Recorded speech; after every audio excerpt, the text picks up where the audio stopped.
Hi! Hello అందరికీ. కొంచెం climate చల్లగా ఉంది కదండీ! అందుకని వేడివేడిగా పకోడీ తినాలనిపించింది. దానికి ఏమేం కావాలో చూపిస్తున్నాను. శనగపిండి, కొంచెం బియ్యపు పిండి, సాల్ట్, కరివేపాకు, కొత్తిమీర, ఉల్లిపాయలు, పచ్చిమిరపకాయలు అన్నీ.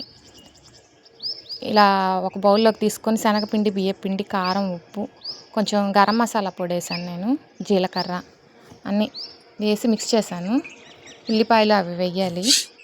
ఉల్లిపాయలు, కొత్తిమీర, పచ్చిమిరపకాయలు మొత్తం వేసి వాటర్ కొంచెం వేయకుండా ముందు ఆ ఉల్లిపాయలున్న చెమ్మతోటే బాగా పిసుక్కోవాలి.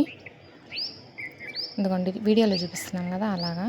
అదంతా కొంచెం ఆ పిండంతా ఆ ఉల్లిపాయలకు పట్టాక అలాగా కొంచెం వాటర్ పోసుకోవాలండి లైట్గా.